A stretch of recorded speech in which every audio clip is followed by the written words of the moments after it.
ਗੁਰੂ ਰੂਪ ਸਤਿਸੰਗ ਜੀਓ ਫਤਿਹ ਪ੍ਰਵਾਨ ਕਰਨੇ।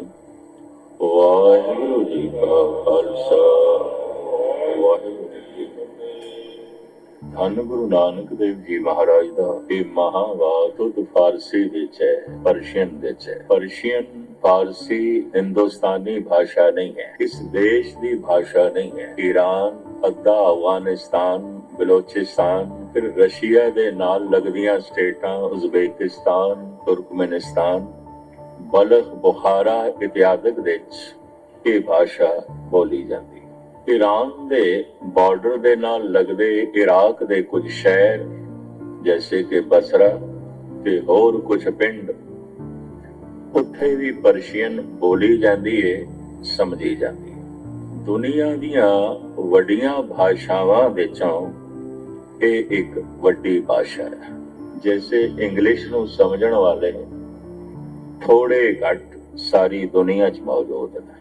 उस तो बाद दुनिया दे जितनियां भाषावां ने हिंदी दा, पर्शियन दा, चाइनीज दा अपना एक खास रुतबा है, क्योंकि गिनती बहुत ज्यादा है इस भाषा के बोलने वाले हैं। दूसरा नुकता, धर्म दा बहुता ज्ञान भारतीय भाषावां विच लिखिया गया। संस्कृत है, ब्रिज भाषा है। धन गुरु ग्रंथ साहब जी महाराज दे 80% जिहड़े शब्द ने इनू ब्रिज भाषा कहते हैं। जिहड़ी लिपि है इसनू असी गुरमुखी कहते हैं, पंजाबी कहते हैं। पर यह लिपि गालबन 2000 साल के पुराने जिहड़े खंडर रशिया विच मिलते हैं, यह लिपि लिखी हुई है। ਉਹਦੀਆਂ बकायदा तस्वीरां लिਆਂਦੀਆਂ गईਆਂ। ਇਹਦਾ मतलब ਇਹ ਲਿਪि बहुत पुरानी सी, बहुत पुरानी सी। ਇਹਨੂੰ ਧੰਨ ਗੁਰੂ ਨਾਨਕ ਦੇਵ ਜੀ ਮਹਾਰਾਜ ਨੇ ਅਪਣਾਇਆ। ਅਪਣਾਉਣ ਕਰਕੇ ਇਸ ਦਾ ਨਾਂ ਗੁਰਮੁਖੀ ਪਿਆ। ਫਿਰ ਅੱਜ ਅਸੀਂ ਇਸ ਨੂੰ ਪੰਜਾਬੀ ਲਿਪੀ ਕਹਿੰਦੇ ਆ। ਪਰਸ਼ੀਅਨ ਤੇ ਹਿੰਦੁਸਤਾਨ ਦੀਆਂ ਭਾਸ਼ਾਵਾਂ ਵਿੱਚ ਧਾਰਮਿਕ ਗਿਆਨ ਸਭ ਤੋਂ ਜ਼ਿਆਦਾ ਹੈ। ਧਰਮ ਦਾ ਮੂਲ ਗਿਆਨ भारतीय भाषावां विच, संस्कृत विच है, ब्रिज भाषा विच है। इस तो बाद अगर धर्म दियां कुछ डूंघियां गल्लां मिलदियां ने तो फारसी च मिलदियां ने। क्योंकि ईरान एक ऐसा देश है, अफगानिस्तान एक ऐसा मुल्क है जिन्हें फकीर बहुत पैदा किए, संत बहुत पैदा किए। जे भारत नूं संतां दी धरती कहंदे ने, गुरुआं दी धरती कहंदे ने, अवतारां दी धरती कहंदे ने, ईरान ते अद्धे अफगानिस्तान नूं भी पीरां फकीरां दी धरती कहंदे ने।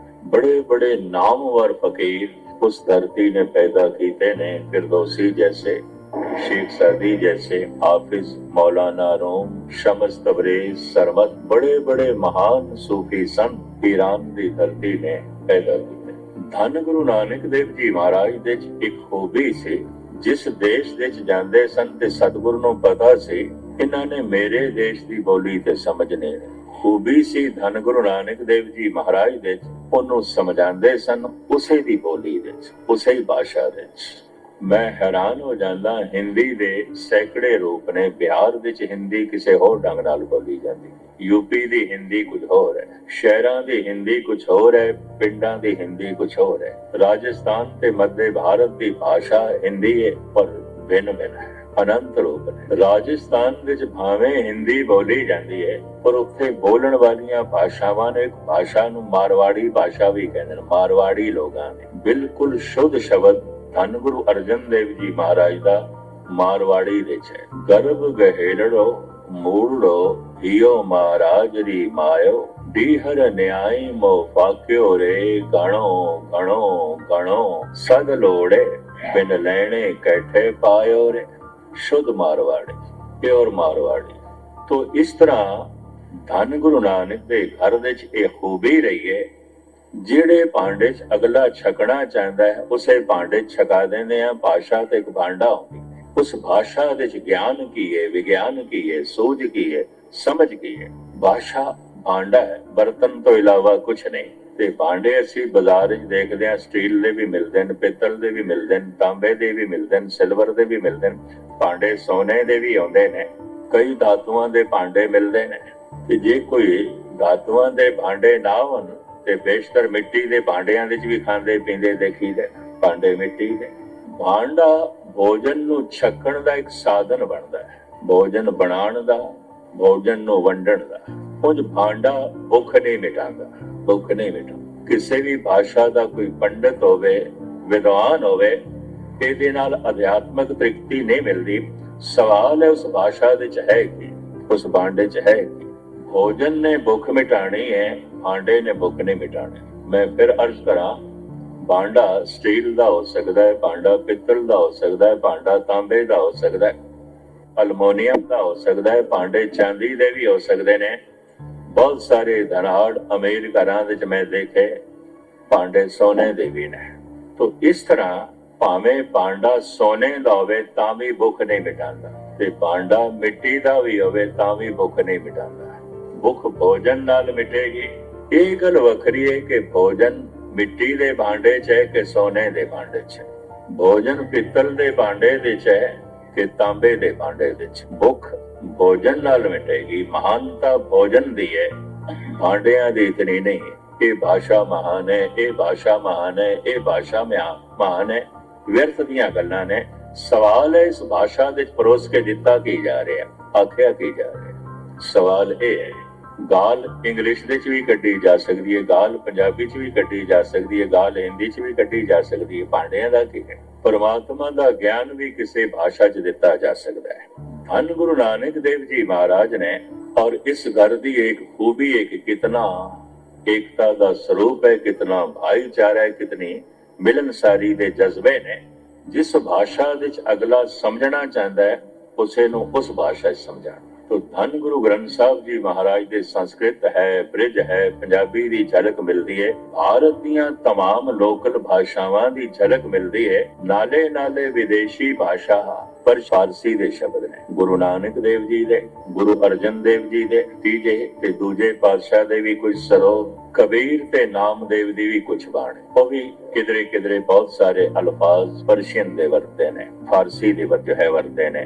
मूल रूप दे फारसी बोली जाती है ईरान दे, अफगानिस्तान दे, उज़्बेकिस्तान दे, तुर्कमेनिस्तान दे, उन्हां दे छोटे छोटे शहर बलख बुखारे दे। थोड़ा जिहा इराक दा ओ इलाका जो ईरान दी बार्डर ते है, उत्थे भी पर्शियन बोली जाती है। इस हिसाब नाल ईरानी लोग कहंदे ने इंग्लिश तो बाद, हिंदी तो बाद ज्यादा जो जिस भाषा ਨੂੰ ਸਮਝਣ ਵਾਲੇ ਲੋਕ ਨੇ ਉਹ ਪਰਸ਼ੀਅਨ ਫਾਰਸੀ ਹੈ। ਧਾਰਮਿਕ ਵਿਦਵਾਨ ਐਸਾ ਕਹਿੰਦੇ ਨੇ, ਧਰਮ ਦਾ ਗਿਆਨ ਭਾਰਤੀ ਭਾਸ਼ਾਵਾਂ ਤੋਂ ਇਲਾਵਾ ਅਗਰ ਫਿਰ ਕਿਸੇ ਹੋਰ ਭਾਸ਼ਾ 'ਚ ਮਿਲਦਾ ਹੈ ਤਾਂ ਫਾਰਸੀ ਹੈ, ਪਰਸ਼ੀਅਨ। ਠੀਕ ਹੈ, ਵਿਗਿਆਨ ਤੇ ਮਿਲਦਾ ਹੋਵੇਗਾ ਇੰਗਲਿਸ਼ ਤੇ, ਗਿਆਨ ਨਹੀਂ। ਧਰਮ ਦੀ ਗੱਲ ਨਹੀਂ, ਧਰਮ ਦੀ ਗੱਲ, ਪ੍ਰਭੂ ਦੀ ਗੱਲ, ਰੂਹਾਨੀਅਤ ਦੀ ਗੱਲ ਭਾਰਤੀ ਭਾਸ਼ਾਵਾਂ ਦੇ ਜਾਂ ਫਿਰ ਪਰਸ਼ੀਅਨ ਦੇ, ਫਾਰਸੀ ਦੇ। ਧੰਨ ਗੁਰੂ ਨਾਨਕ ਦੇਵ ਜੀ ਮਹਾਰਾਜ ਦੀ ਪ੍ਰਚਾਰ ਦੌਰੀ ਵਿੱਚ, ਉਸ ਉਦਾਸੀ ਵਿੱਚ ਅਫਗਾਨਿਸਤਾਨ, ईरान, सारा अरब, रशिया दे ਉਹ ਇਲਾਕੇ ਜਿੱਥੇ ਫਾਰਸੀ ਬੋਲੀ ਜਾਂਦੀ ਹੈ, ਸਮਝੀ ਜਾਂਦੀ ਹੈ। ਹੁਣ ਭਾਵੇਂ ਰਸ਼ੀਆ ਤੋਂ ਟੁੱਟ ਗਈਆਂ ਨੇ ਸਟੇਟਾਂ, ਅਲੱਗ ਮੁਲਕ ਸਨ, ਉਜ਼ਬੇਕਿਸਤਾਨ ਹੈ, ਤੁਰਕਮੇਨਿਸਤਾਨ ਹੈ, ਅਲੱਗ ਅਲੱਗ। ਇਸ ਵਿੱਚ ਅਨੇਕਾਂ ਦੇਸ਼ ਨੇ। ਤਾਜਿਕਸਤਾਨ ਇੱਕ ਬਹੁਤ ਵੱਡਾ ਸ਼ਹਿਰ ਹੈ, ਇੱਥੇ ਵੀ ਫਾਰਸੀ ਬੋਲੀ ਜਾਂਦੀ। ਤਾਂ ਖੈਰ ਮੁਖਤਸਰ ਮੈਂ ਅਰਜ਼ ਕਰਾਂ, ਅੱਜ ਦਾ ਇਹ ਮਹਾਨ ਵਾਕ ਸ਼ੁੱਧ ਫਾਰਸੀ ਵਿੱਚ ਹੈ। ਉਂਝ ਬਲੋਚਿਸਤਾਨ ਵਿੱਚ ਵੀ ਫਾਰਸੀ ਬੋਲੀ ਜਾਂਦੀ ਹੈ। ਦਾਸ ਜਿਸ ਇਲਾਕੇ ਚ ਹੋਇਆ ਫਰੰਟੀਅਰ ਵਿੱਚ, ਉੱਥੇ ਵੀ ਪਿਸ਼ਾਵਰ, ਕੋਹਾੜ, ਬੰਨੋ ਤੇ ਜਿਹੜਾ ਸਮੇਲ ਖਾਨ, ਇੱਥੇ ਪਿੰਡਾਂ ਵਿੱਚ ਆਮ ਮੁਸਲਮਾਨ ਲੋਕ, ਹਿੰਦੂ ਸਿੱਖ ਵੀਰ ਵੀ ਆਪਸ ਵਿੱਚ ਫਾਰਸੀ ਚ ਗੱਲ ਕਰਦੇ ਸਨ। ਕਿਉਂ? ਅਫਗਾਨਿਸਤਾਨ ਨੇੜੇ ਪੈਂਦਾ ਸੀ, ਈਰਾਨ ਨੇੜੇ ਪੈਂਦਾ ਸੀ, ਸਿਰਫ ਇੱਕ ਦਰਿਆ ਵਗਦਾ ਸੀ, ਕੁਰਮ ਪਾਰ ਕਰੋ ਤੇ ਈਰਾਨ। ਤਾਂ ਇਸ ਤਰ੍ਹਾਂ ਇਸ ਇਲਾਕੇ ਚ ਵੀ ਪਰਸ਼ੀਅਨ ਸਮਝੀ ਜਾਂਦੀ ਸੀ, ਬੋਲੀ ਜਾਂਦੀ ਸੀ। ਧੰਨ ਗੁਰੂ ਨਾਨਕ ਦੇਵ ਜੀ ਮਹਾਰਾਜ ਤੇ ਧੰਨ ਗੁਰੂ ਗੋਬਿੰਦ ਸਿੰਘ ਜੀ ਮਹਾਰਾਜ ਸੰਸਕ੍ਰਿਤ, ਅਰਬੀ, ਫਾਰਸੀ ਦੇ ਮਹਾ ਪੰਡਿਤ ਸਨ। ਜਾਪ ਸਾਹਿਬ ਸੰਸਕ੍ਰਿਤ, ਅਰਬੀ, ਫਾਰਸੀ ਦਾ ਸੰਗਮ ਹੈ, ਤਿੰਨ ਭਾਸ਼ਾਵਾਂ ਦਾ ਸੰਗਮ ਹੈ। ਇਸੇ ਵਾਸਤੇ ਕਹਿੰਦੇ ਨੇ ਵਿਖੜਾ ਹੈ, ਬਹੁਤ ਵਿਖੜਾ। ਪੜਨ ਲੱਗਿਆਂ ਵੀ ਔਖਿਆਈ ਹੈ, ਸਮਝਣ ਸਮਝਾਣ ਲੱਗਿਆਂ ਤੇ ਔਖਿਆਈ ਹੈ, ਕਠਿਨਾਈ ਹੈ, ਕਿਉਂਕਿ ਬੇਸ਼ਤਰ ਅਲਫਾਜ਼ ਅਰਬੀ ਦੇ ਨੇ, ਅਲਫਾਜ਼ ਸੰਸਕ੍ਰਿਤ ਦੇ ਨੇ, ਅਲਫਾਜ਼ ਪਰਸ਼ੀਅਨ ਦੇ ਨੇ, ਫਾਰਸੀ ਦੇ ਨੇ, ਔਰ ਇਹ ਤਿੰਨੇ ਭਾਸ਼ਾਵਾਂ ਥੋੜੀਆਂ ਵਿਖੜੀਆਂ। ਈਰਾਨੀ ਕਹਿੰਦੇ ਨੇ ਫਾਰਸੀ ਸ਼ੀਰੀ ਜ਼ਬਾਨ ਅਸਤ, ਮੇਰੀ ਜਿਹੜੀ ਫਾਰਸੀ ਹੈ ਬਹੁਤ ਮਿੱਠੀ ਬੋਲੀ ਹੈ, ਬਹੁਤ ਮਿੱਠੀ ਬੋਲੀ ਹੈ। ਇਹਦੇ ਚ ਤਰੰਨੁਮ ਹੈ, ਕਹਿੰਦੇ ਨੇ ਉਚਾਰਨ ਲੱਗਿਆਂ, ਬੋਲਣ ਲੱਗਿਆਂ ਰਾਗ ਪ੍ਰਗਟ ਹੁੰਦਾ ਹੈ, ਸੰਗੀਤ ਪ੍ਰਗਟ ਹੁੰਦਾ। ਉਹ ਇੰਝ ਕਹਿੰਦੇ ਨੇ ਇਸ ਭਾਸ਼ਾ ਦੇ ਤਰੰਨੁਮ ਹੈ, ਰਾਗ ਹੈ, ਸੰਗੀਤ ਤੇ ਕੁਝ ਹੋਰ ਸੰਗੀਤ ਜੋੜਨ ਦੀ ਲੋੜ ਨਹੀਂ। ਉਹਨਾਂ ਸ਼ਬਦਾਂ ਦਾ ਜਦ ਉਚਾਰਨ ਕਰਦੇ ਆ ਤਾਂ ਕਿਧਰੇ ਤਬਲੇ ਦੇ ਬੋਲ ਪ੍ਰਗਟ ਹੁੰਦੇ ਨੇ, ਕਿਧਰੇ ਸੰਗੀਤ ਦੀਆਂ ਧੁਨਾਂ ਪ੍ਰਗਟ। ਐਸਾ ਇਸ ਵਾਸਤੇ ਉਹ ਕਹਿੰਦੇ ਨੇ ਇਹਦੇ ਚੋਂ ਕਿ ਤਰੰਨੁਮ ਹੈ ਤਾਂ ਫਿਰ ਸ਼ੀਰ ਹੀ ਹੈ। ਸ਼ੀਰੀ ਕਹਿੰਦੇ ਨੇ ਮਿੱਠੇ, ਮਿੱਠੀ ਭਾਸ਼ਾ ਹੈ, ਪਿਆਰੀ ਭਾਸ਼ਾ ਹੈ। ਦਰਅਸਲ ਜੋ ਜਿਹੜੀ ਭਾਸ਼ਾ ਮਨੁੱਖ ਬੋਲਦਾ ਹੈ, ਜਿਸ ਇਲਾਕੇ 'ਚ ਮਨੁੱਖ ਰਹਿੰਦਾ ਹੈ, ਉਹ ਉਹਨੂੰ ਪਿਆਰਾ ਲੱਗਦਾ ਹੈ। ਇਹਨੂੰ ਪਸ਼ਤੋ 'ਚ ਕਹਿੰਦੇ ਨੇ ਅਹਬੁਲ ਵਤਨ ਕਸ਼ਮੀਰ ਹੈ। ਆਪਣਾ ਹੀ ਵਤਨ ਕਸ਼ਮੀਰ ਹੈ, ਕਸ਼ਮੀਰ ਕਸ਼ਮੀਰ ਨਹੀਂ ਜਿੱਥੇ ਅਸੀਂ ਰਹਿੰਦੇ ਹਾਂ ਕਸ਼ਮੀਰ। ਇਸ ਨੂੰ ਫਿਰ ਪੰਜਾਬੀ ਰੂਪ ਦਿੱਤਾ ਹੈ, ਜੋ ਸੁਖ ਛੱਜੂ ਦੇ ਚੁਬਾਰੇ ਉਹ ਬਲਖ ਨਾ ਬੁਖਾਰੇ। ਆਪਣਾ ਵਤਨ, ਆਪਣੀ ਭਾਸ਼ਾ, ਆਪਣਾ ਪਹਿਰਾਵਾ, ਆਪਣੀ ਤਹਿਜ਼ੀਬ, ਆਪਣਾ ਤਮਦਨ, ਆਪਣੀ ਸਭਿਅਤਾ, ਆਪਣਾ ਮਾਹੌਲ, ਆਪਣੀ ਸੰਸਕ੍ਰਿਤੀ ਹਰ ਇੱਕ ਨੂੰ ਪਿਆਰੀ ਹੁੰਦੀ ਹੈ। ਰੂਹੇ ਜ਼ਮੀਨ ਤੇ ਇੱਕ ਅਵਤਾਰੀ ਪੁਰਸ਼ ਆਇਆ ਜਿਸ ਨੇ ਹਰ ਸੰਸਕ੍ਰਿਤੀ ਵਿੱਚ, ਹਰ ਭਾਸ਼ਾ ਵਿੱਚ, ਹਰ ਮਜ਼ਹਬ ਦੇ ਨਾਲ ਆਪਣਾ ਸੰਬੰਧ ਜੋੜਿਆ, ਰਿਸ਼ਤਾ ਜੋੜਿਆ ਔਰ ਸੱਚ ਦੀ ਗੱਲ ਹਰ ਭਾਸ਼ਾ ਵਿੱਚ ਪਰੋਸ ਕੇ, ਭਾਸ਼ਾ ਇੱਕ ਭਾਂਡਾ ਹੈ, ਹਰ ਭਾਂਡੇ ਵਿੱਚ ਪਰੋਸ ਕੇ ਭੁੱਖਿਆਂ ਦੇ ਸਾਹਮਣੇ ਰੱਖੀ। ਰੱਜ ਰੱਜ ਕੇ ਭੋਜਨ ਖਾਓ। ਤੁਸੀਂ ਫਾਰਸੀ ਦੇ ਭਾਂਡਿਆਂ 'ਚ ਛਕਣਾ ਚਾਹੁੰਦੇ ਹੋ, ਅਸੀਂ ਇਸ ਵਿੱਚ ਪਰੋਸਦੇ ਆਂਗੇ। ਤੋ ਇਹ ਪਾਵਨ ਪਵਿੱਤਰ ਆਵਾਜ਼ ਫਾਰਸੀ ਦੇ 'ਚ ਇਹਦੇ ਉੱਪਰ ਮੰਗਲਾ ਚਰਨ ਵੀ ਹੈ। ਇਹ ਆਪ ਸਰਵਣ ਕਰੋ ਤੇ ਫਿਰ ਇਸ ਤੋਂ ਬਾਅਦ ਦਾਸ ਅਖਰੀ ਅਰਥ ਆਪ ਜੀ ਦੇ ਸਾਹਮਣੇ ਰੱਖਣ ਦੀ ਨਿਮਾਣੀ ਕੋਸ਼ਿਸ਼ ਕਰੇਗਾ। ਇੱਕ ਦਫਾ ਪਿਆਰ ਨਾਲ ਆਖੋ ਸਤਨਾਮ ਸ੍ਰੀ ਵਾਹਿਗੁਰੂ।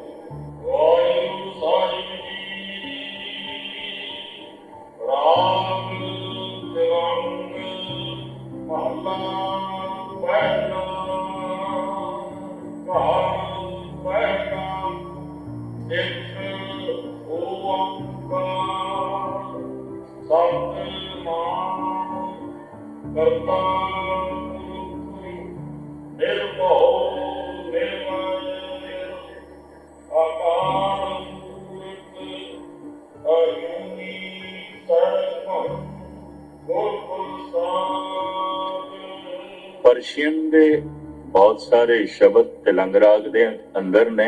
ਇਹ ਵਾਕ ਵੀ ਤਿਲੰਗ ਰਾਗ ਦੇ ਅੰਦਰ ਹੈ। ਘਰ ਪਹਿਲਾ ਲਿਖਿਆ ਤਾਲ। ਜਿਨ੍ਹਾਂ ਨੂੰ ਥੋੜਾ ਬਹੁਤ ਸੁਰ ਤੇ ਤਾਲ ਦਾ ਗਿਆਨ ਹੈ, ਉਹਨਾਂ ਨੂੰ ਪਤਾ ਇੱਕ ਤਾਲ ਵੀ ਆਉਂਦਾ, ਇੱਕ ਤਾਲਾ ਉਹਨੂੰ ਯੱਕਾ ਵੀ ਕਹਿ ਦਿੰਦੇ। ਯੱਕਾ ਇੱਕ ਨੂੰ ਕਹਿੰਦੇ ਨੇ ਵੀ ਯੱਕਾ, ਦੋ ਤਾਲ, ਤਿੰਨ ਤਾਲ, ਚੌਤਾਲ। ਤੋ ਇਸ ਤਰੀਕੇ ਦੇ ਨਾਲ ਇਹ ਘਰ ਨੇ ਤਾਲ। ਪੂਰਾ ਮੰਗਲਾ ਚਰਨ ਮੌਜੂਦ ਹੈ। ਇਸਲਾਮੀ ਧਰਮ ਗ੍ਰੰਥ ਜਦ ਲਿਖੇ ਜਾਂਦੇ ਨੇ ਉਹਦੇ ਉੱਤੇ ਕਲਮਾ ਵੱਡੇ ਰੂਪ ਵਿੱਚ ਜਾਂ ਛੋਟੇ ਰੂਪ ਵਿੱਚ ਆਉਂਦਾ ਹੈ। ਛੋਟੇ ਰੂਪ ਵਿੱਚ ਕਲਮਾ ਇੰਜ ਲਿਖਦੇ ਨੇ ਬਿਸਮਿਲ੍ਲਾ ਉਲ ਰਹਿਮਾਨ ਉਲ ਰਹੀਮ। ਲੇਕਿਨ ਜਿੱਥੇ ਜਿੱਥੇ ਪੂਰਾ ਕਲਮਾ ਲਿਖਣਾ ਹੁੰਦਾ, ਜਿਵੇਂ ਕੁਰਾਨ ਆਰੰਭ ਹੁੰਦੀ ਹੈ ਪੂਰੇ ਕਲਮੇ ਨਾਲ। ਧੰਨ ਗੁਰੂ ਗ੍ਰੰਥ ਸਾਹਿਬ ਜੀ ਮਹਾਰਾਜ ਦੇ ਕਿਧਰੇ ਮੰਗਲਾ ਚਰਨ ਛੋਟੇ ਰੂਪ ਵਿੱਚ ਹੈ, ਕਿਧਰੇ ਪੂਰਨ ਰੂਪ ਵਿੱਚ, ਮੁਕੰਮਲ ਰੂਪ ਵਿੱਚ, ਕਿਧਰੇ ਇੱਕ ਓੰਕਾਰ ਸਤਿਗੁਰੂ ਪ੍ਰਸਾਦ, ਪਰ ਕਿਧਰੇ ਪੂਰਨ ਰੂਪ ਵਿੱਚ ਹੈ। ਆਦ ਕਾਲ ਤੋਂ ਧਾਰਮਿਕ ਲੋਕਾਂ ਨੇ ਈਸ਼ਵਰੀ ਚਿੰਤਕ ਅਵਤਾਰੀ ਪੁਰਸ਼ ਜਦ ਪ੍ਰਮਾਤਮਾ ਦੀ ਕੋਈ ਗੱਲ ਲਿਖਦੇ ਰਹੇ ਨੇ, ਉਸ ਗਿਆਨ ਨੂੰ ਜਦ ਲਿਖਤੀ ਰੂਪ ਦਿੰਦੇ ਰਹੇ ਨੇ ਤਾਂ ਮੰਗਲਾ ਚਰਨ ਕਰਦੇ ਰਹੇ ਨੇ। ਸਾਡੇ ਦੇਸ਼ ਦੇ ਜਿਹੜੇ ਪ੍ਰਾਚੀਨ ਧਾਰਮਿਕ ਗ੍ਰੰਥ ਨੇ ਉਹਨਾਂ ਵਿੱਚ ਮੰਗਲਾ ਚਰਨ ਮਿਲਦਾ ਹੈ ਗਣੇਸ਼ ਦਾ, ਸੁਰਸਤੀ ਦਾ। ਕਿਉਂਕਿ ਐਸੀ ਧਾਰਨਾ ਹੈ, ਐਸੀ ਉਹਨਾਂ ਦੀ ਮਨੋਤ ਹੈ, ਸਿੱਧੀ ਦਾਤਾ ਗਣੇਸ਼ ਹੈ, ਬੁੱਧੀ ਦਾਤਾ ਸੁਰਸਤੀ ਹੈ। ਭਾਰਤ ਵਿੱਚ ਸਭ ਤੋਂ ਵੱਡੀ ਪੂਜਾ ਔਰ ਸਭ ਤੋਂ ਵੱਡੇ ਤਿਉਹਾਰ ਹਿੰਦੂ ਜਗਤ ਦੇ ਸੁਰਸਤੀ ਪੂਜਨ ਦੇ ਆਲੇ ਦੁਆਲੇ ਘੁੰਮਦੇ ਨੇ, ਗਣੇਸ਼ ਦੀ ਪੂਜਾ ਦੇ ਆਲੇ ਦੁਆਲੇ ਘੁੰਮਦੇ ਨੇ। ਗਣੇਸ਼ ਚਤੁਰਥੀ ਕੋਈ ਵੀ ਕਾਰਨ ਕਰਨਾ ਹੈ, ਪਹਿਲੇ ਗਣੇਸ਼ ਨੂੰ ਮਨਾਉਂਦੇ ਨੇ, ਪਹਿਲੇ ਗਣੇਸ਼ ਨੂੰ ਪੂਜਦੇ। ਸਾਰਾ ਮਹਾਰਾਸ਼ਟਰ, ਅੱਧਾ ਗੁਜਰਾਤ, ਤਮਿਲਨਾਡु और आंध्र, केरला गणेश चतुर्थी ਇਹ ਤਿਉਹਾਰ ਸਿਰਮੌਰ ਹੈ। ਪਰ ਸੁਰਸਤੀ ਪੂਜਾ, ਦੁਰਗਾ ਪੂਜਾ ਬੰਗਾਲ, ਆਸਾਮ, ਬਿਹਾਰ ਵਿੱਚ ਪ੍ਰਧਾਨ ਹੈ। ਸਭ ਤੋਂ ਵੱਡਾ ਤਿਉਹਾਰ। ਸਿੱਧੀ ਦਾਤਾ ਗਣੇਸ਼ ਨੂੰ ਮੰਨਦੇ ਨੇ, ਬੁੱਧੀ ਦਾਤਾ ਸੁਰਸਤੀ ਨੂੰ। ਤਨ ਦੇ ਲਈ ਸਿੱਧੀ ਚਾਹੀਦੀ ਹੈ, ਪਦਾਰਥ ਚਾਹੀਦੇ ਨੇ, ਧਨ ਚਾਹੀਦਾ ਹੈ, ਮਨ ਦੇ ਲਈ ਗਿਆਨ ਚਾਹੀਦਾ ਹੈ। ਤਨ ਨੂੰ ਪਦਾਰਥ ਗਣੇਸ਼ ਤੋਂ ਮਿਲ ਸਕਦੇ ਨੇ ਤੇ ਮਨ ਨੂੰ ਗਿਆਨ ਸੁਰਸਤੀ ਤੋਂ ਮਿਲ ਸਕਦਾ ਹੈ। ਤੇ ਫਿਰ ਪ੍ਰਮਾਤਮਾ ਦੇ ਕੁਝ ਵੀ ਨਹੀਂ, ਕੁਝ ਵੀ ਨਹੀਂ। ਫਿਰ ਪ੍ਰਮਾਤਮਾ ਦੀ ਪੂਜਾ ਕਰਨ ਦੀ ਕੀ ਲੋੜ? ਤਨ ਦੇ ਭੋਜਨ ਦੀ ਭੁੱਖ ਹੈ, ਪਦਾਰਥਾਂ ਦੀ ਭੁੱਖ ਹੈ, ਪਦਾਰਥਾਂ ਦੀ ਲੋੜ ਹੈ। ਮਨ ਵਿੱਚ ਜਾਣਨ ਦੀ ਭੁੱਖ ਹੈ, ਚੀਜ਼ ਕਿਉਂ ਹੈ, ਕਿੱਥੋਂ ਹੈ, ਮਨੁੱਖ ਜਾਣਨਾ ਚਾਹੁੰਦਾ ਹੈ। ਕਈ ਦਫਾ ਕੋਈ ਜਾਣਕਾਰੀ ਦੇ ਰਿਹਾ ਹੋਵੇ ਤੇ ਗੱਲ ਅਧੂਰੀ ਹੋ ਜਾਏ, ਅਧੂਰੀ ਰਹਿ ਜਾਏ, ਅਗਲਾ ਔਖਾਂ ਦਾ ਗੱਲ ਪੂਰੀ ਕਰ, ਪੂਰੀ ਦੱਸ। ਜਾਣਨ ਦੀ ਭੁੱਖ ਹੈ, ਜਾਣਨਾ ਚਾਹੁੰਦਾ। ਇਹ ਮਾਨਸਿਕ ਭੁੱਖ ਹੈ, ਗਿਆਨ ਦੀ ਭੁੱਖ ਹੈ। ਇਹ ਚੀਜ਼ ਕਿਉਂ ਹੈ, ਇਹ ਚੀਜ਼ ਕਿੱਥੋਂ ਹੈ, ਇਹ ਚੀਜ਼ ਕਿਵੇਂ ਹੈ, ਇਹ ਵਸਤੂ ਕੀ ਹੈ। ਮਨੁੱਖ ਦੇ ਅੰਦਰ ਜਨਮ ਦੇ ਨਾਲ ਨਾਲ ਜਾਣਨ ਦੀ ਵੀ ਭੁੱਖ ਹੈ, ਪਦਾਰਥਾਂ ਦੀ ਭੁੱਖ ਹੈ, ਗਿਆਨ ਦੀ ਵੀ ਭੁੱਖ ਹੈ। ਤਾਂ ਇਸ ਤਰ੍ਹਾਂ ਦੋ ਮਹਾਨ ਦੇਵਤੇ ਤੇ ਦੇਵੀ ਬਣਾ ਦਿੱਤੀ ਗਈ। ਸਿੱਧੀ ਦਾਤਾ ਗਣੇਸ਼ ਹੈ, ਬੁੱਧੀ ਦਾਤਾ ਸੁਰਸਤੀ ਹੈ। ਇਹ ਗੱਲ ਵੱਖਰੀ ਹੈ। ਦਸਮ ਗ੍ਰੰਥ ਦੇ ਕਰਤਾ ਧੰਨ ਗੁਰੂ ਗੋਬਿੰਦ ਸਿੰਘ ਜੀ ਮਹਾਰਾਜ ਕਹਿੰਦੇ ਨੇ, ਮੈਂ ਨਾ ਗਣੇਸ਼ੇ ਪ੍ਰਤਮ ਮਨਾ, ਕਿਸ਼ਨ ਵਿਸ਼ਨ ਕਬ ਹੋ ਨਹੀਂ, ਕਾਨ ਸੁਨੇ ਪਹਿਚਾਨ ਨਾ ਤੈਨਸਨ, ਲਿਓ ਲਾਗੇ ਮੋਰੇ ਪਗਨ ਸੇ। ਕਿਉਂ? ਅਗਰ ਬੁੱਧੀ ਦਾਤਾ ਸੁਰਸਤੀ ਹੈ ਤੇ ਸਿੱਧੀ ਦਾਤਾ ਗਣੇਸ਼ ਹੈ, ਕੋਈ ਲੋੜ ਨਹੀਂ ਹੈ ਪੂਜਾ ਪਰਮਾਤਮਾ ਦੀ, ਈਸ਼ਵਰ ਦੀ। ਰੂਹੇ ਜ਼ਮੀਨ ਵਿੱਚ ਸਦੀਆਂ ਤੋਂ ਬਾਅਦ ਫਿਰ ਧੰਨ ਗੁਰੂ ਨਾਨਕ ਦੇਵ ਜੀ ਮਹਾਰਾਜ ਨੇ ਈਸ਼ਵਰੀ ਗਿਆਨ ਨੂੰ ਜਨਮ ਦਿੱਤਾ। ਆਖਿਆ ਸਿੱਧੀ ਮਿਲਦੀ ਹੈ ਉਸ ਇੱਕ ਓੰਕਾਰ ਤੋਂ, ਬੁੱਧ ਮਿਲਦੀ ਹੈ ਉਸ ਇੱਕ ਓੰਕਾਰ ਤੋਂ। ਉਹੀ ਸਿੱਧੀ ਦਾਤਾ ਹੈ, ਉਹੀ ਬੁੱਧੀ ਦਾਤਾ ਹੈ। ਦਾਤੇ ਦਾਤ ਰੱਖੀ ਹੱਥ ਆਪਣੇ, ਜਿਸ ਭਾਵੇ ਤਿਸ ਦੇਈ। ਇਹ ਦਾਤਾ ਨਾ ਗਣੇਸ਼ ਕੋਲ ਨੇ, ਨਾ ਸੁਰਸਤੀ ਕੋਲ ਨੇ, ਪਰਿਪੂਰਨ ਪਰਮਾਤਮਾ ਕੋਲ, ਅਕਾਲ ਪੁਰਖ। ਇਸ ਵਾਸਤੇ ਜਿਹੜਾ ਧੰਨ ਗੁਰੂ ਗ੍ਰੰਥ ਸਾਹਿਬ ਜੀ ਮਹਾਰਾਜ ਦੇ ਚ ਮੰਗਲ ਮਿਲਦਾ ਹੈ, ਔਰ ਗੁਰੂ ਗ੍ਰੰਥ ਸਾਹਿਬ ਦਾ ਮੰਗਲਾ ਚਰਨ ਥਾਂ ਥਾਂ ਨਵੀਂ ਜੋ ਬਾਣੀ ਸ਼ੁਰੂ ਹੁੰਦੀ ਹੈ ਉਸ ਦਾ ਮੰਗਲਾ ਚਰਨ, ਔਰ ਗੁਰੂ ਗ੍ਰੰਥ ਸਾਹਿਬ ਦਾ ਜਿਹੜਾ ਪਹਿਲਾ ਅੱਖਰ ਹੈ ਉਹ ਇੱਕ ਹੈ। ਗੱਲ ਇੱਕ ਤੋਂ ਆਰੰਭ ਕੀਤੀ ਹੈ, ਫਿਰ ਸਾਰੀ ਬਾਣੀ ਇਸ ਇੱਕ ਦੀ ਪਰਿਕਰਮਾ ਕਰਦੀ ਹੈ, ਇਸ ਇੱਕ ਦੇ ਆਲੇ ਦੁਆਲੇ ਘੁੰਮਦੀ। ਉਹ ਇੱਕ ਹੈ। ਓੰਕਾਰ ਨੂੰ ਤਿੰਨ ਧੁਨਾਂ ਦਾ ਤੇ ਤਿੰਨ ਸ਼ਬਦਾਂ ਦਾ ਜੋੜ ਮੰਨਦੇ ਨੇ, ਆਕਾਰ, ਉਕਾਰ, ਮਕਾਰ, ਭਾਵ ਓੰਕਾਰ। ਓੰਕਾਰ ਨੂੰ ਬ੍ਰਹਿਮੰਡ ਦੀ ਧੁਨੀ ਮੰਨਦੇ ਨੇ, ਇਸੇ ਤੋਂ ਸਭ ਕੁਝ ਹੋਇਆ। ਇੱਕ ਓੰਕਾਰ, ਇਸੇ ਤੋਂ ਉਤਪਤੀ ਹੋਈ, ਇਸੇ ਤੋਂ ਪਾਲਣਾ ਚੱਲ ਰਹੀ ਹੈ, ਇਸੇ ਤੋਂ ਹੀ ਨਾਸ ਹੁੰਦਾ, ਇਸੇ ਤੋਂ ਹੀ ਪਰਲੇ ਹੁੰਦੀ। ਉਤਪਤ ਪਰਲੇ ਸ਼ਬਦੇ ਹੋਵੇ, ਕਿਹੜੇ ਸ਼ਬਦ ਤੋਂ ਹੁੰਦੀ ਹੈ? ਓੰਕਾਰ। ਇੱਕ ਓੰਕਾਰ, ਉਹ ਜੋ ਇੱਕ ਹੈ, ਓੰਕਾਰ ਹੈ, ਉਤਪਤੀ ਹੋ ਰਹੀ ਹੈ, ਪਾਲਣਾ ਹੋ ਰਹੀ ਹੈ, ਨਾਸ ਹੋ ਰਿਹਾ ਹੈ, ਉਹ ਸਤ ਸਰੂਪ ਹੈ, ਟਿਕਿਆ ਹੋਇਆ, ਮੁਕਾਮੀ ਹੈ, ਸਤ ਹੈ, ਹੋਂਦ ਵਾਲਾ, ਨਾਮੀ ਹੈ, ਨਾਮਣੇ ਵਾਲਾ ਹੈ, ਹਸਤੀ ਹੈ। ਕਹਿੰਦੇ ਨੇ ਇਹਦਾ ਨਾਮ ਤੇ ਬੜਾ ਉੱਚਾ ਹੋ ਗਿਆ, तो ਨਾਮ ਕੇ ਆਸਮਾਨ ਤੇ ਟੰਗਿਆ ਗਿਆ, ਹਸਤੀ ਵੱਡੀ ਹੋ ਗਈ, ਮਾਨਤਾ ਵੱਧ ਗਈ। ਉਹ ਕਿਸੇ ਦੀ ਵੀ ਕ੍ਰਿਤ ਨਹੀਂ ਕਰਤਾ ਹੈ, ਕਿਸੇ ਦੀ ਵੀ ਕ੍ਰਿਤ ਨਹੀਂ, ਕਿਸੇ ਦਾ ਬਣਾਇਆ ਹੋਇਆ ਨਹੀਂ, ਸਭ ਕੁਝ ਨੂੰ ਬਣਾਉਣ ਵਾਲਾ ਹੈ। ਅਕ੍ਰਿਤਾ ਕ੍ਰਿਤ ਹੈ, ਅੰਮ੍ਰਿਤਾ ਮ੍ਰਿਤ ਹੈ। ਉਹ ਅਕ੍ਰਿਤ ਹੈ, ਕਿਸੇ ਦੀ ਕ੍ਰਿਤ ਨਹੀਂ, ਉਹ ਅੰਮ੍ਰਿਤ ਹੈ, ਉਹਨੂੰ ਕੋਈ ਮਿਟਾ ਨਹੀਂ ਸਕਦਾ। ਅਕ੍ਰਿਤਾ ਕ੍ਰਿਤ ਹੈ, ਅੰਮ੍ਰਿਤਾ ਮ੍ਰਿਤ ਹੈ। ਉਹ ਅਕ੍ਰਿਤ ਹੈ, ਕਿਸੇ ਦੀ ਕ੍ਰਿਤ ਨਹੀਂ, ਉਹ ਅੰਮ੍ਰਿਤ ਹੈ, ਉਹਨੂੰ ਕੋਈ ਮਿਟਾ ਨਹੀਂ ਸਕਦਾ। ਕਰਤਾ ਹੈ, पर ऐसा करता है कि पुरख है, पूरी पूरी बसंता सा पुरखा, हमेशा करता कृत तो वक हो जाता है। बनाने वाला बनी हुई चीज के अंदर नहीं आता। कुमार अलग हो गया, घड़ा अलग हो गया, तस्वीर अलग हो गई है, मुसव्वर अलग हो गया, वस्तुआं अलग हो जांदियां, काड़े अलग हो जाते हैं, पर वो ऐसा करता है अपनी कृत दे पूरे होया है। इनू कलगीधर पातशाह इंज बयान करते हैं, हस्ती कीटी त्रिलो आदम, एक अखंडत बसे अनादम। जर्रे तो लेके सूरज तक, कीड़ी तो लेके हाथी तक, वही विराजमान। वो कीड़ी दे च भी है, हाथी दे च भी है, वो जर्रे दे च भी है, वो सूरज दे च भी है। हस्ती कीटी त्रिलो आदम, एक अखंडत बसे अनादम। वो ऐसा है, पूरे आया अपनी कृत दे पूरे आया। ਉਹਦੇ ਸੁਭਾਅ ਵਿੱਚ ਭੈ ਨਹੀਂ ਹੈ, ਵੈਰ ਨਹੀਂ ਹੈ। ਮਨੁੱਖ ਦੀ ਪਹਿਚਾਣ ਇੱਕ ਤੇ ਰੂਪ ਤੋਂ ਹੁੰਦੀ ਹੈ, ਇੱਕ ਉਸਦੇ ਸੁਭਾਅ ਤੋਂ ਹੁੰਦੀ ਹੈ। ਹੋ ਸਕਦਾ ਹੈ ਰੂਪ ਬੜਾ ਸੁੰਦਰ ਹੋਵੇ, ਸੁਭਾਅ ਬੜਾ ਭੈੜਾ ਹੋਵੇ। ਹੋ ਸਕਦਾ ਹੈ ਸੁਭਾਅ ਬੜਾ ਚੰਗਾ ਹੋਵੇ, ਰੂਪ ਬੜਾ ਭੈੜਾ ਹੋਵੇ, ਕਰੂਪ ਹੋਵੇ, ਚੰਗਾ ਨਾ ਲੱਗੇ। ਅਸ਼ਟਾਵਕਰ, ਲੱਤਾਂ ਵੀ ਟੇੜੀਆਂ, ਬਾਹਾਂ ਵੀ ਟੇੜੀਆਂ, ਕਮਰ ਵੀ ਟੇੜੀ, ਗਰਦਨ ਵੀ, 8 ਥਾਂ ਤੋਂ ਸਰੀਰ ਦੇ ਚ ਬਲ ਕਰੂ। ਉਸ ਜ਼ਮਾਨੇ ਵਿੱਚ ਦੁਨੀਆ ਦਾ ਸਭ ਤੋਂ ਕਰੂਪ ਮਨੁੱਖ ਅਸ਼ਟਾਵਕਰ, ਪਰ ਉਸ ਜ਼ਮਾਨੇ ਦਾ ਮਨ ਕਰਕੇ, ਸੁਭਾਅ ਕਰਕੇ ਸਭ ਤੋਂ ਸੁੰਦਰ ਮਨੁੱਖ ਅਸ਼ਟਾਵਕਰ। ਤਨ ਕਰਕੇ ਬਦਸੂਰਤ ਹੈ, ਮਨ ਕਰਕੇ ਖੂਬਸੂਰਤ ਹੈ, ਸੁਭਾਅ ਚੰਗਾ ਹੈ। तो एक बंदे की पहचान होती है उसके रूप तो, दूजी पहचान होती है उसके स्वभाव तो। परमात्मा का स्वरूप वो एक है, उसको उत्पत्ति पालना नाश हो रही है, जो कुछ हो रहा है उसे तो हो रहा है। वो सदी भी है, कायम दायम है, करता अपने कृत दे पूरे होया है। ਉਹਦੇ ਸੁਭਾਅ ਦੇ ਚ ਭੈ ਨਹੀਂ ਹੈ, ਵੈਰ ਨਹੀਂ ਹੈ, ਨਿਰਵੈਰ ਹੈ, ਨਿਰਭੈ। ਉਹਦੇ ਅੰਦਰ ਭੈ ਨਹੀਂ ਹੈ, ਵੈਰ ਨਹੀਂ ਹੈ। ਜਿੱਥੇ ਉਹਦੇ ਸੁਭਾਅ ਦੇ ਚ ਭੈ ਨਹੀਂ ਹੈ, ਵੈਰ ਨਹੀਂ ਹੈ, ਉੱਥੇ ਉਸਦੇ ਸੁਭਾਅ ਦੇ ਚ, ਉਹਦੀ ਹੋਂਦ ਦੇ ਚ ਸਮਾਂ ਵੀ ਨਹੀਂ ਹੈ, ਵਕਤ ਵੀ ਨਹੀਂ ਹੈ। ਇਸ ਨੂੰ ਮੈਂ ਖੋਲਾਂ ਤੇ ਮੰਗਲਾਚਰਨ ਮੂਲ ਮੰਤਰ ਦੇ ਚ ਸਮਾਂ ਲੱਗ ਜਾਏਗਾ, ਉਹਦੇ ਸਮਾਂ ਵੀ ਨਹੀਂ ਹੈ। ਪਰਮਾਤਮਾ ਚ ਸਮਾਂ ਨਹੀਂ ਹੈ। ਅਕਾਲ, ਕਾਲ ਸਮੇਂ ਨੂੰ ਕਹਿੰਦੇ ਨੇ, ਵਕਤ ਨੂੰ ਕਹਿੰਦੇ ਨੇ। ਇੱਕ ਨਿੱਕਾ ਜਿਹਾ ਨੁਕਤਾ, ਤਨ ਨੂੰ ਭੱਜਣ ਦੌੜਨ ਵਾਸਤੇ ਅਸਥਾਨ ਚਾਹੀਦਾ ਹੈ, ਜਗ੍ਹਾ ਚਾਹੀਦੀ ਹੈ। ਜਗ੍ਹਾ ਹੀ ਨਹੀਂ ਹੈ, ਮਨੁੱਖ ਕਿੱਥੇ ਬੈਠੇਗਾ? ਜਗ੍ਹਾ ਹੀ ਨਹੀਂ, ਕਿੱਥੇ ਕੰਮ ਕਰੇਗਾ? ਜਗ੍ਹਾ ਹੀ ਨਹੀਂ, ਕਿਵੇਂ ਭੱਜੇਗਾ, ਦੌੜੇਗਾ? ਤਨ ਭੱਜਦਾ ਹੈ, ਦੌੜਦਾ ਹੈ, ਉੱਠਦਾ ਹੈ, ਬੈਠਦਾ ਹੈ, ਕੰਮ ਕਰਦਾ ਹੈ ਸਥਾਨ ਦੇ ਵਿੱਚ। ਮਨ ਭੱਜਦਾ ਹੈ ਸਮੇਂ ਦੇ ਵਿੱਚ। ਇਹਨੂੰ ਸਥਾਨ ਦੀ ਲੋੜ ਨਹੀਂ ਹੈ। ਇੱਥੇ ਬੈਠਿਆ ਬੈਠਿਆ ਵੀ ਮਨ ਦੌੜ ਰਿਹਾ ਹੈ। ਮਨ ਸਮੇਂ ਦੇ ਵਿੱਚ ਦੌੜਦਾ ਹੈ। ਕਿਹੜੇ ਸਮੇਂ 'ਚ ਦੌੜਦਾ ਹੈ? ਗੁਜ਼ਰੇ ਹੋਏ ਸਮੇਂ ਦੀਆਂ ਯਾਦਾਂ 'ਚ ਚਲਾ ਜਾਂਦਾ ਹੈ, ਆਉਣ ਵਾਲੇ ਸਮੇਂ ਦੀ ਚਿੰਤਾ 'ਚ ਚਲਾ ਜਾਂਦਾ ਹੈ। ਮਨੁੱਖ ਕਦੀ ਚਿੰਤਾ 'ਚ ਬੈਠਾ ਹੁੰਦਾ, ਕਦੀ ਯਾਦਾਂ ਵਿੱਚ ਡੁੱਬਿਆ ਬੈਠਾ। ਗੁਜ਼ਰੇ ਸਮੇਂ ਦੀਆਂ ਯਾਦਾਂ ਦਾ ਸਿਰ ਤੇ ਬੋਝ, ਆਉਣ ਵਾਲੇ ਸਮੇਂ ਦੀ ਚਿੰਤਾ ਦਾ ਬੋਝ, ਕਿਸੇ ਵਕਤ ਫਿਰ ਖੁਲਾਸਾ। ਪਰਮਾਤਮਾ ਉਸ ਸਮੇਂ ਵਿੱਚ ਉੱਥੇ ਸਮਾਂ ਹੀ ਨਹੀਂ ਹੈ। ਸਮਾਂ ਪਰਮਾਤਮਾ ਕਰਕੇ ਹੈ, ਸਮੇਂ ਕਰਕੇ ਪਰਮਾਤਮਾ ਨਹੀਂ। ਅਸੀਂ ਸਮੇਂ ਕਰਕੇ ਹਾਂ। ਸਾਨੂੰ ਸਮੇਂ ਨੇ ਬਣਾਇਆ ਹੈ, ਸਿਰਫ ਸਮੇਂ ਨੇ ਬਣਾਇਆ ਹੀ ਨਹੀਂ, ਕਾਲ ਨੇ ਬਣਾਇਆ ਨਹੀਂ। ਸਾਨੂੰ ਕਾਲ ਖਾ ਵੀ ਜਾਏਗਾ, ਸਮਾਂ ਖਾ ਵੀ ਜਾਏਗਾ। ਕਾਲ ਪਾਏ ਬ੍ਰਹਮਾ ਬਪਦਰਾ, ਕਾਲ ਪਾਏ ਸੂਜੂ ਅਵਤਰਾ, ਕਾਲ ਪਾਏ ਕਰ ਵਿਸ਼ਨ ਪ੍ਰਗਾਸਾ, ਸਕਲ ਕਾਲ ਕਾ ਕੀਆ ਤਮਾ ਸਾਰਾ ਆਕਾਰ ਤੇ ਸੰਸਾਰ ਕਾਲ ਦਾ ਤਮਾਸ਼ਾ ਹੈ, ਸਮੇਂ ਦਾ ਤਮਾਸ਼ਾ ਹੈ। ਜੋ ਸਮੇਂ 'ਚ ਬਣਿਆ ਸਮਾਂ ਮਿਟਾ ਦੇਗਾ, ਜੋ ਸਮੇਂ ਵਿੱਚ ਆਇਆ ਹੈ ਸਮਾਂ ਉਸ ਨੂੰ ਰੁਖਸਤ ਕਰ ਦੇਗਾ। ਜੋ ਸਮੇਂ ਵਿੱਚ ਬਣਿਆ ਸਮਾਂ ਉਸ ਨੂੰ ਮਿਟਾ ਦੇਗਾ।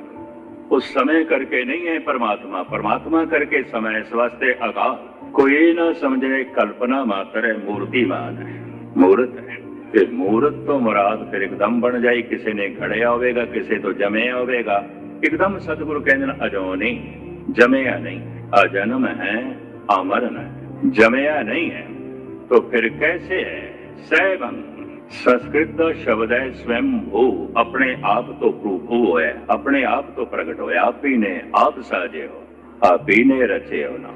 सैवं शंभु स्वयंभू, पंजाबी रूप सैवं, अपने आप तो आप ही होया है।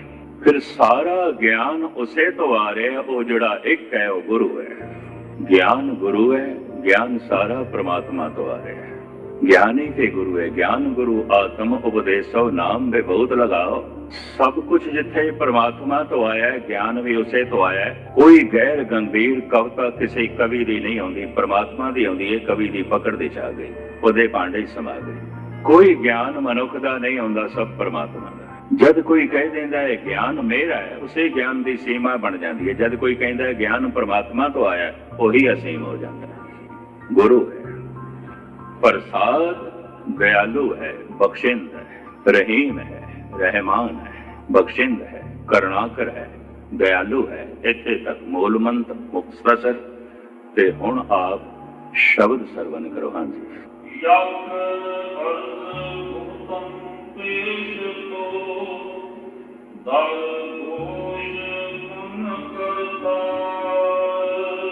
इस पंक्ति विच अर्जोई है, बेनती है।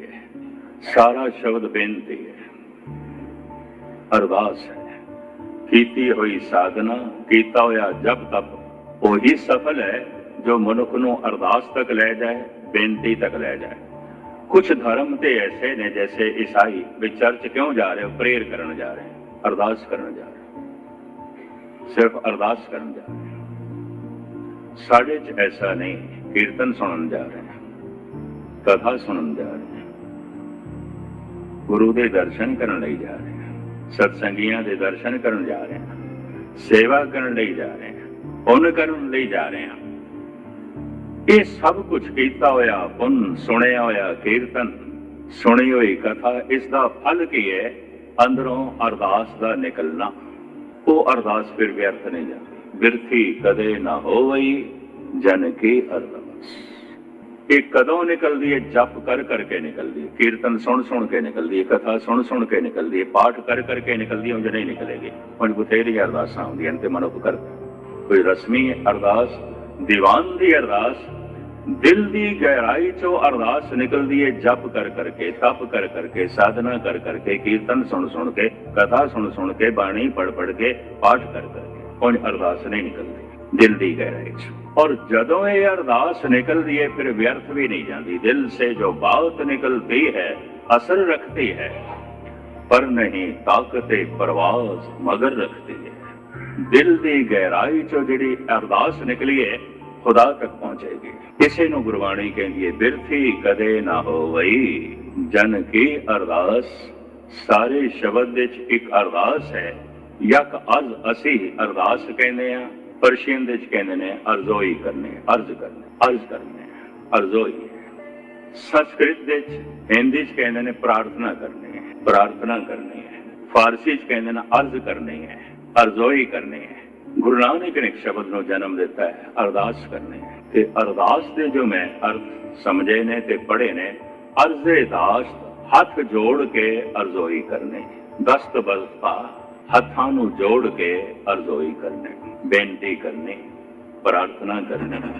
ਸਤਿਗੁਰ ਕਹਿੰਦੇ ਨੇ ਯਕ ਅਰਜ਼, ਇੱਕ ਮੇਰੀ ਅਰਜ਼ੋਈ, ਇੱਕ ਮੇਰੀ ਪ੍ਰਾਰਥਨਾ, ਇੱਕ ਮੇਰੀ ਅਰਦਾਸ। ਯਕ ਅਰਜ਼ ਗੁਫਤਮ ਪੇਸ਼ ਤੋ ਦਰ ਗੋਸ਼ ਕੁਨ ਕਰਤਾਰ। ਗੋਸ਼ ਕੰਨਾਂ ਨੂੰ ਕਹਿੰਦੇ ਨੇ, ਐ ਕਰਤਾਰ ਜੇ ਤੂੰ ਕੰਨ ਲਾ ਕੇ ਸੁਣੇ।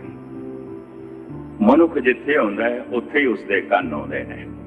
ਘਰ ਦੇ ਚ ਬੈਠੀਏ ਮਾਂ ਤੇ ਸਾਨੂੰ ਕੁਝ ਸੁਣਾਉਣਾ ਚਾਹੇ ਨਹੀਂ ਸੁਣ ਸਕਦੇ, ਕਿਉਂਕਿ ਅਸੀਂ ਜਿੱਥੇ ਬੈਠੇ ਕੰਨ ਉੱਥੇ ਹੀ ਨੇ। ਜਿੱਥੋਂ ਸਾਨੂੰ ਸੁਣਾਇਆ ਜਾ ਰਿਹਾ ਉੱਥੇ ਸਾਡੇ ਕੰਨ ਕੋਈ ਨਹੀਂ। ਮਨੁੱਖ ਜਿੱਥੇ ਆਉਂਦਾ ਹੈ ਉਸਦੀਆਂ ਇੰਦਰੀਆਂ ਉੱਥੇ ਹੀ ਆਉਂਦੀਆਂ, ਉਸਦੀ ਜ਼ਬਾਨ ਉੱਥੇ ਹੀ ਆਉਂਦੀ ਹੈ, ਉਹਦੀਆਂ ਅੱਖਾਂ ਉੱਥੇ ਹੀ ਆਉਂਦੀਆਂ। ਜਿੱਥੇ ਹੈ ਉੱਥੇ ਤੇ ਵੇਖ ਸਕਦਾ ਹੈ, ਜਿੱਥੇ ਨਹੀਂ ਹੈ ਨਹੀਂ ਵੇਖ ਸਕਦਾ। ਜਿੱਥੇ ਹੈ ਸੁਣ ਸਕਦਾ ਹੈ, ਜਿੱਥੇ ਨਹੀਂ ਹੈ ਨਹੀਂ ਸੁਣ ਸਕਦਾ। ਮਨੁੱਖ ਜਿੱਥੇ ਹੈ ਉਹਦੇ ਗਿਆਨ ਤੇ ਜਦ ਵਿਆਪਕ ਹੈ ਤੇ ਉਹਦਾ ਸੁਣਨਾ ਵੀ ਵਿਆਪਕ ਹੈ। ਕਿਸੇ ਥਾਂ ਵੀ ਅਰਜ਼ੋਈ ਕੀਤੀ ਜਾ ਸਕਦੀ, ਕਿਸੇ ਥਾਂ। ਪਰਮਾਤਮਾ ਵਿਆਪਕ ਹੈ, ਉਹਦਾ ਵੇਖਣਾ ਵੀ ਵਿਆਪਕ ਹੈ। ਵੇਖਤ ਸੁਨਤ ਸਦਾ ਹੈ ਸੰਗੇ, ਮੈਂ ਮੂਰਖ ਜਾਣਿਆ ਦੂਰੀ ਰੇ। हे ਪ੍ਰਭੂ ਤੂੰ ਕੰਨ ਕਰ ਭਾਵ ਸੁਣ। हे ਕਰਤਾਰ, हे ਸ੍ਰਿਸ਼ਟੀ ਦੇ ਰਚਨਹਾਰੇ। ਇੱਕ ਅਰਜ਼ੋਈ, ਇੱਕ ਬੇਨਤੀ ਹੈ। ਫਿਰ ਅਗਲੀਆਂ ਪੰਕਤੀਆਂ ਚ ਜਿਸ ਦੇ ਅੱਗੋਂ ਬੇਨਤੀ ਕਰ ਰਹੇ ਨੇ ਉਸਦੀ ਮਹਿਮਾ ਬਿਆਨ ਕਰ ਦੇਣਾ ਜੀ।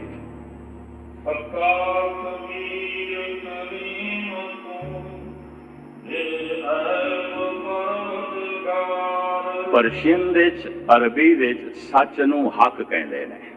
ਹੱਕ, ਜਿਵੇਂ ਭਾਈ ਸਾਹਿਬ ਭਾਈ ਨੰਦ ਲਾਲ ਕਹਿੰਦੇ ਨੇ, ਹੱਕ ਹੱਕ ਅੰਦੇਸ਼ ਗੁਰੂ ਗੋਬਿੰਦ ਸਿੰਘ ਬਾਦਸ਼ਾਹ ਦਰਵੇਸ਼। ਗੁਰੂ ਗੋਬਿੰਦ ਸਿੰਘ ਐ ਕਲਗੀਧਰ, ਤੁਸੀਂ ਤੇ ਹੱਕ ਹੋ, ਭਾਵ ਸੱਚ ਹੋ, ਹਕੀਕਤ ਸਚਾਈ, ਹੱਕ ਸੱਚ। ਪਰਸ਼ੀਅਨ ਵਿੱਚ, ਅਰਬੀ ਵਿੱਚ ਸੱਚ ਲਈ ਜਿਹੜਾ ਸ਼ਬਦ ਹੈ ਉਹ ਹੈ ਹੱਕ। ਸਤਿਗੁਰੂ ਕਹਿੰਦੇ ਨੇ ਹੱਕਾ ਐ ਸੱਚੇ, ਹੱਕਾ ਐ ਸੱਚੇ। ਹੱਕਾ ਕਬੀਰ, ਕਬੀਰ ਕਹਿੰਦੇ ਨੇ ਬਜ਼ੁਰਗ ਨੂੰ, ਵੱਡੇ ਨੂੰ, ਪੁਰਾਣੇ ਨੂੰ। ਪੁਰਾਣੀ ਚੀਜ਼ ਨੂੰ ਕਬੀਰ ਕਹਿ ਦਿੰਦੇ ਨੇ। ਬਜ਼ੁਰਗ ਬੁੱਢੇ ਮਨੁੱਖ ਨੂੰ ਵੀ ਕਬੀਰ ਕਹਿ ਦਿੰਦੇ ਨੇ। ਸੰਤ ਫਕੀਰ ਨੂੰ ਵੀ ਕਬੀਰ ਕਹਿ ਦਿੰਦੇ ਨੇ। ਔਰ ਪਰਮਾਤਮਾ ਨੂੰ ਵੀ ਕਬੀਰ ਕਹਿੰਦੇ ਨੇ।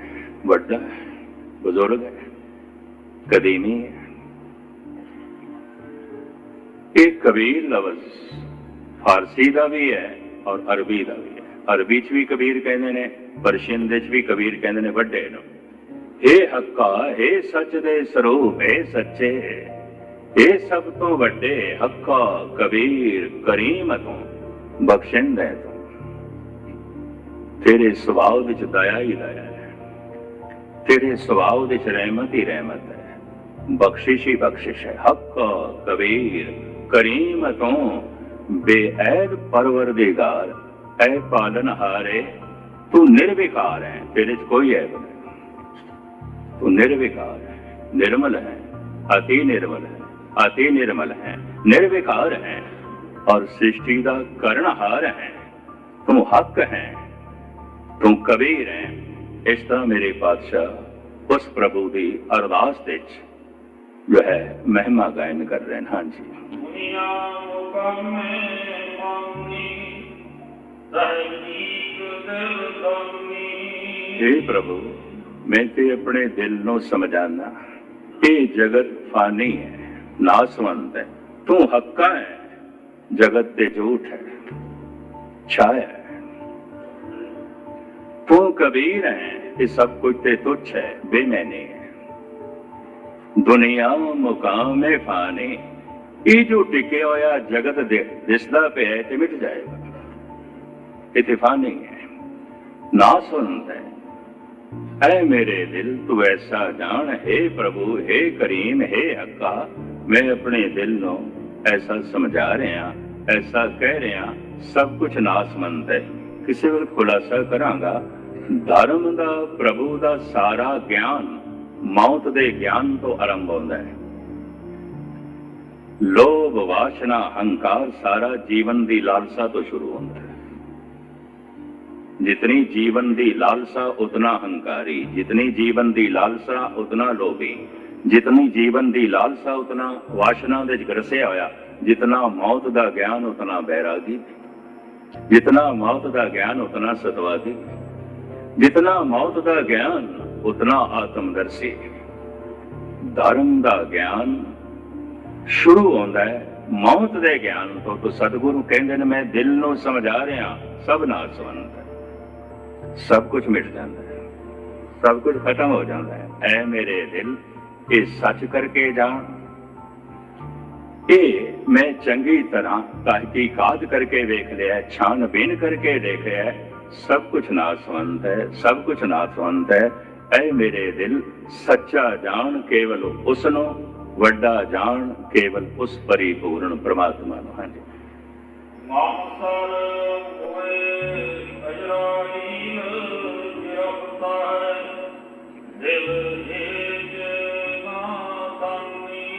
साडे देश दे कहंदे धर्मराज मौत दा देवता, धर्मराज इस्लाम दे मौत दा देवता है अजराइल, उन्होंने फरिश्ता कहंदे अजराइल, मूहे कहंदे केसां नूं, वालां नूं।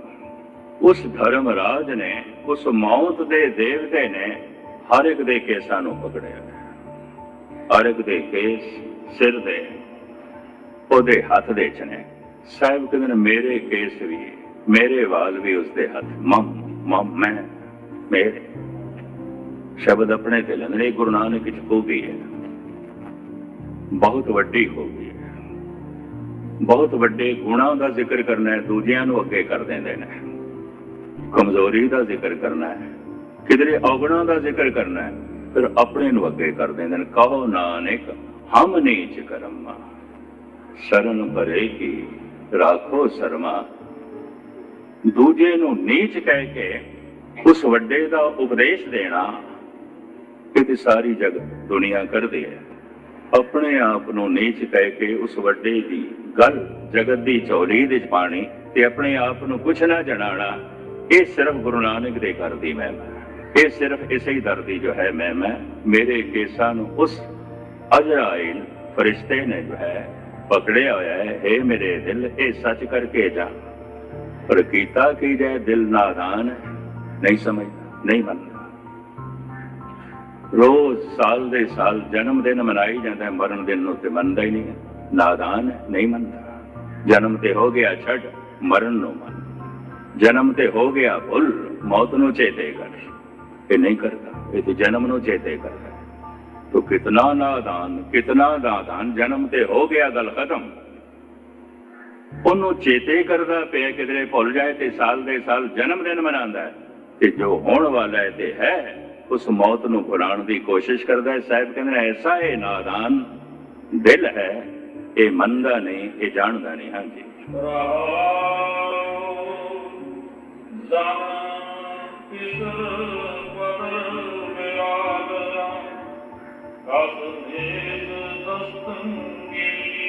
हिंदी संस्कृत का जन शब्द होवे ते इहदे अर्थ बनते ने आदमी। फारसी का जन शब्द है, इहदे अर्थ बनते ने स्त्री। इस जन नूं अर्थां दे रूप च लेना है जन, स्त्री। पदर लिखत विच पदर है, ਉਚਾਰਨ ईरान अफगानिस्तान तुर्कमेनिस्तान ਵਿੱਚ ਬਲੋਚਿਸਤਾਨ ਵਿੱਚ ਪਿਦਰ ਹੈ। ਪਿਤਾ ਪੀਟਰ ਪਿਦਰ ਪਿਓ ਨੂੰ ਕਹਿੰਦੇ ਨੇ। ਪੀਟਰ ਪਿਤਾ ਔਰ ਪਿਦਰ ਇਹ ਤਿੰਨੇ ਸ਼ਬਦ ਬੜੇ ਨੇੜੇ ਨੇ। ਇੰਗਲਿਸ਼ ਦਾ, ਫਾਰਸੀ ਦਾ, ਹਿੰਦੀ ਦਾ ਬਹੁਤ ਨੇੜੇ ਨੇ, ਬੜੇ ਨਿਕਟਵਰਤੀ ਸ਼ਬਦ ਨੇ। ਇੱਥੇ ਲਿਖਤ ਵਿੱਚ ਹੈ ਪਦਰ। ਕਿਧਰੇ ਕਿਧਰੇ ਇਲਾਕੇ ਖਾਸ ਕਰਕੇ ਜਿਵੇਂ ਸ਼ਹਿਰ ਦੀ ਇੱਕ ਪੰਜਾਬੀ ਆਉਂਦੀ ਹੈ, ਪਿੰਡਾਂ 'ਚ ਵੀ ਬੋਲੀ ਜਾਂਦੀ ਹੈ ਪੰਜਾਬੀ। ਸ਼ਹਿਰੀ ਹਿੰਦੀ ਆਉਂਦੀ ਹੈ, ਪਿੰਡਾਂ ਵਿੱਚ ਵੀ ਬੋਲੀ ਜਾਂਦੀ ਹੈ ਹਿੰਦੀ। ਸ਼ਹਿਰ ਦੀ ਬੰਗਾਲੀ ਆਉਂਦੀ ਹੈ, ਪਿੰਡਾਂ ਵਿੱਚ ਬੋਲੀ ਜਾਂਦੀ ਹੈ ਬੰਗਾਲੀ। ਸ਼ਹਿਰ ਦੀ ਬੰਗਾਲੀ ਪਿੰਡਾਂ ਦੀ ਬੰਗਾਲੀ ਨਾਲ ਮੇਲ ਨਹੀਂ ਖਾਂਦੀ। ਇਸ ਤਰ੍ਹਾਂ ਪਰਸ਼ੀਅਨ ਬਾਰੇ ਵੀ ਹੈ। ਸਾਹਿਬ ਇੱਥੇ ਕਹਿੰਦੇ ਨੇ ਇਸਤਰੀ, ਪਿਤਾ, ਪੁੱਤਰ, ਇਹ ਜੋ ਸੰਬੰਧੀ ਨੇ ਔਰ ਇਹ ਜਿਹੜੇ ਭਰਾ ਨੇ, ਇਹ ਜਿਹੜੇ ਮਿੱਤਰ ਨੇ, ਜਿੰਨੇ ਸਮਾਜਿਕ ਸੰਬੰਧ ਨੇ, ਕਿਸੇ ਨੇ ਤੇਰੀ ਬਾਂਹ ਨਹੀਂ ਪਕੜਨੀ। ਦਸਤ ਕਿਸੇ ਨੇ ਤੇਰਾ ਸਹਾਰਾ ਨਹੀਂ ਬਣਨਾ। ਇੱਕ ਇੱਕ ਕਰਕੇ ਤੂੰ ਦੇਖ ਲੇਗਾ, मैं बेसहारा हो गया मां तो, मैं बेसहारा हो गया पिता तो, मैं बेसहारा हो गया पुत्रा तो, मैं बेसहारा हो गया भरावां तो, मैं बेसहारा हो गया मित्रा तो। सारियां तो बेसहारा होके जे तू उस एक दा सहारा पकड़ना है तो शुरू तो पहले ही उसका सहारा पकड़ ले। कभी बेआसरा होवेगा ही नहीं, बेसहारा होवेगा ही नहीं। बेसहारा होकर उसका की आसरा पकड़ना, पहले ही उसका सहारा पकड़ना। नहीं रही मां ते कोई गल नहीं, तेरा सहारा बनया है। नहीं रहा पिता ते ना सही, सहारा तेरा बनया है। क्योंकि पिता अज है, कल नहीं हो सकता। वो सदैवी है, वो हक्का है, वो सच है, वो ते सदैवी है। जो सदैवी है और सदा संग है ਉਹਨੂੰ ਮਨੁੱਖ ਸਹਾਰਾ ਨਹੀਂ ਬਣਾਉਂਦਾ, ਤੇ ਜੋ ਸਦਾ ਸੰਗ ਵੀ ਨਹੀਂ ਤੇ ਸਦੀਵੀ ਨਹੀਂ ਉਹਨਾਂ ਦੇ ਸਹਾਰੇ ਬਣਾਉਂਦਾ ਹੈ। ਇਸੇ ਨੂੰ ਗੁਰੂ ਅਰਜਨ ਦੇਵ ਜੀ ਕਹਿੰਦੇ ਨੇ ਮੌਨਕ ਕੀਟੇ ਬਿਰਥੀ ਸਬਦਾਂ। ਉਹ ਮਨੁੱਖ ਚਾਹੇ ਕੋਈ ਵੀ ਹੈ, ਦੇਵਨ ਕੋ ਏਕੇ ਭਗਵਾਨ। ਮਹਾਰਾਜ ਕਹਿੰਦੇ ਕਿਸੇ ਨੇ ਤੇਰੀ ਬਾਹ ਨਹੀਂ ਪਕੜਨੀ, ਕਿਸੇ ਨੇ ਤੇਰਾ ਸਹਾਰਾ ਨਹੀਂ ਬਣਨਾ। ਹਾਂਜੀ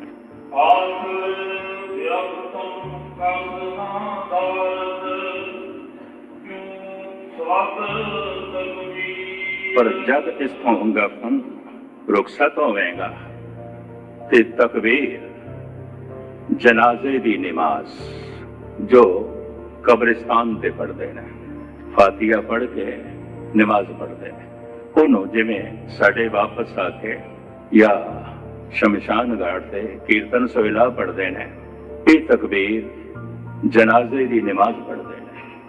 आखिर सारे ये जो तेरी स्त्री, ये पुत्र, ये बिरा, ये दोस्त, ये जनाजे दी जमात वध तो वध जनाजे दी जो है नमाज पढ़ के आ जाएंगे।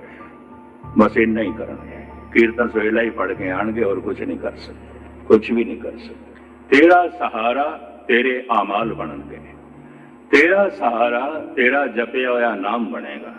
तेरा सहारा ਉਹੀ ਬਣੇਗਾ ਜੋ ਸਾਰਿਆਂ ਦਾ ਸਹਾਰਾ ਹੈ, ਬਸ਼ਰਤੇ ਤੂੰ ਪਕੜਿਆ ਹੋਵੇ, ਉਹਦਾ ਦਾਮਨ ਪਕੜਿਆ ਹੋਵੇ। ਭਾਈ ਸਾਹਿਬ ਭਾਈ ਨੰਦ ਲਾਲ ਕਹਿੰਦੇ ਨੇ ਦਸਤਗਰਦਾਰੀ ਬਿਰੋ ਦਾਮਾਨੇ ਜਾ ਮਾਰਾ ਬਗੀਰ। ਹੈਨ ਤੇਰੇ ਕੋਲ ਹੱਥ, ਉਹਦਾ ਦਾਮਨ ਪਕੜ ਲੈ, ਜਿਹਦਾ ਦਾਮਨ ਕਦੀ ਹੱਥੋਂ ਛੁੱਟਦਾ ਹੀ ਨਹੀਂ, ਛੁੱਟਦਾ ਹੀ ਨਹੀਂ। ਸਦੀਵੀ ਸਹਾਰਾ ਦਸਤਗਰਦਾਰੀ ਬਿਰੋ ਦਾਮਾਨੇ ਜਾ ਮਾਰਾ ਬਗੀਰ। ਤੋ ਸਾਹਿਬ ਕਹਿੰਦੇ ਨੇ ਆਖਰੇ ਜਨਾਜ਼ੇ ਦੀ ਨਮਾਜ਼ ਪੜ੍ਹ ਕੇ ਸਾਰੇ ਵਾਪਸ ਆ ਜਾਣਗੇ। ਅੱਗੇ ਆਗੇ ਹੰਸ ਅਕੇਲਾ, ਅੱਗੇ ਤੇ ਤੂੰ ਕੱਲਾ ਹੀ ਜਾਣਾ। ਹਾਂਜੀ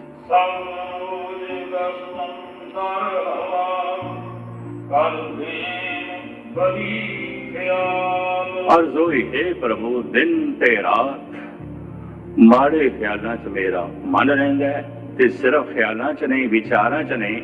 ਕਦੀ ਕਦੀ ਉਹਨਾਂ ਨੂੰ ਕਿਰਤ ਵੀ ਦੇ ਦਿੰਦੇ ਆ, ਬਦੀਆਂ ਵੀ ਕਰਦੇ ਆ। ਕਦੀ ਕਦੀ ਬਦੀਆਂ ਬਾਰੇ ਮਨ ਸੋਚਦਾ ਰਹਿੰਦਾ ਹੈ, ਹੇ ਪ੍ਰਭੂ ਕਦੀਆਂ ਕਦੀ ਇਹ ਤਨ ਬਦੀਆਂ ਕਰ ਬੈਠਦਾ ਹੈ। ਇੱਕ ਨੁਕਤਾ ਚੇਤੇ ਰੱਖਣਾ, ਚੋਰ ਦੇ ਵਿਚਾਰਾਂ ਵਿੱਚ ਚੋਰੀ ਹਰ ਵਕਤ ਹੁੰਦੀ ਹੈ। ਕ੍ਰਿਤ ਦੇ ਵਿੱਚ ਉਦੋਂ ਪ੍ਰਗਟ ਹੁੰਦੀ ਹੈ ਜਦੋਂ ਉਸਨੂੰ ਮੌਕਾ ਮਿਲ ਜਾਏ। ਕਠੋਰਤਾ ਕਠੋਰ ਮਨੁੱਖ ਦੇ ਵਿਚਾਰਾਂ 'ਚ ਹਰ ਵਕਤ ਹੁੰਦੀ ਹੈ, ਪ੍ਰਗਟ ਉਦੋਂ ਹੁੰਦੀ ਹੈ ਜਦ ਮੌਕਾ ਮਿਲ ਜਾਏ। ਦੁਰਾਚਾਰ ਦੁਰਾਚਾਰੀ ਦੇ ਵਿਚਾਰਾਂ 'ਚ ਹਰ ਵਕਤ ਹੁੰਦਾ ਹੈ, ਪਰ ਦੁਰਾਚਾਰ ਕਰਨ ਦੇ ਸਫਲ ਉੱਥੇ ਹੁੰਦਾ ਹੈ ਜਿੱਥੇ ਉਸ ਨੂੰ ਮੌਕਾ ਮਿਲ ਜਾਏ, ਵਕਤ ਮਿਲ ਜਾਏ। ਇਸੇ ਤਰੀਕੇ ਨਾਲ ਸਦਾਚਾਰ ਰਹਿਮ ਦੇ ਲਈ, भाईचारा, मिठास ते दया संत दे अंदर हर वक्त आउंदी है। कृत दे च उदों प्रगट आउंदी है जिथे लोड़ पै जाए। भी इत्थे हुण दया नूं कृत देनी है, लोड़ पै गई है।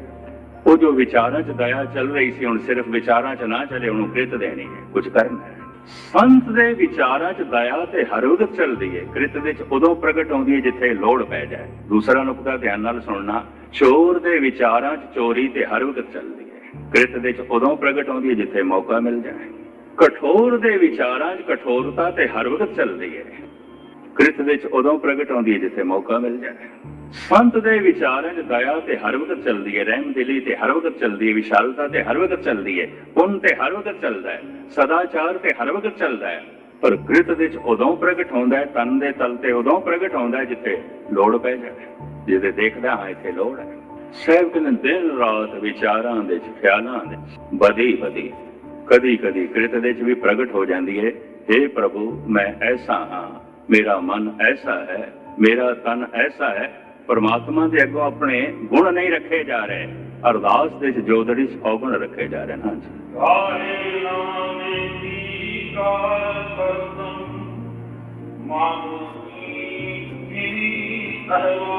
नेकियां नूं ते मैं पकड़न दी कोशिश नहीं करता। हे प्रभु, मेरा हाल की होना है, मेरी दशा की होनी है, मेरे नाल तू की फैसला करेगा। थर हर कंपे बाला जियो, ना जाना क्या करसी पियो। क्योंकि नेकियां नूं ते मैं पकड़न की कोशिश नहीं करता, उन्हां दे ते मैं हाथ ही नहीं पांदा। हे प्रभु, पता नहीं, हे खुदा, पता नहीं मेरा की हाल होना है।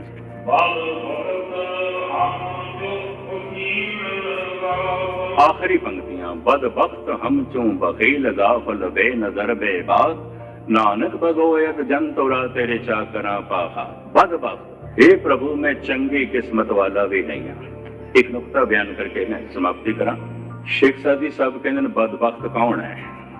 कहता मैं नजूमी ते नहीं हाँ, ज्योतिषी ते नहीं हाँ, पर मैं दस सकदा बदबख्त कौन है।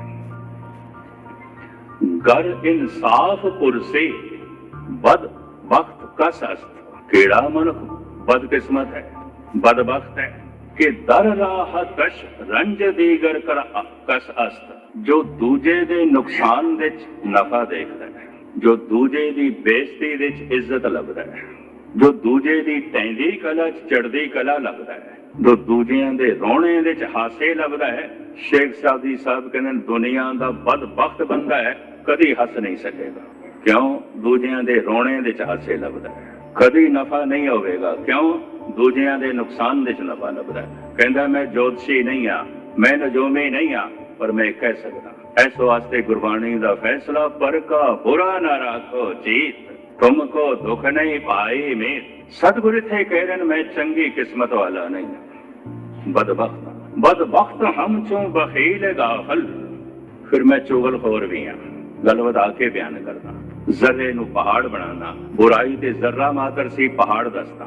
बखील भी हाँ, चुगलखोर भी हाँ। बदबख्त हम चूं बखील गाफल, हे प्रभु, मैं गाफिल भी हाँ, अचेत भी हाँ, सुचेत भी नहीं हाँ, सावधान भी नहीं हाँ, सियाणा भी नहीं हाँ। बदबख्त हम चूं बखील गाफल, बेनजर बेबाक, तैनू वेख सकां हे प्रभु, मेरे को अखां भी कोई नहीं। बेनजर, अंधे नूं बेनजर कहते हैं, मेरे को नजर कोई नहीं, अखां भी कोई नहीं। बेबाक, दूसरा मैं मुंह फट बड़ा, जो मुंह चाहती है कह देना, ये नहीं देखता मौका की है, महल की है, वातावरण की है, समाज की है और ठिकाना की है, देखता ही नहीं। बेबाक, जुबान काबू च नहीं, बेबाक।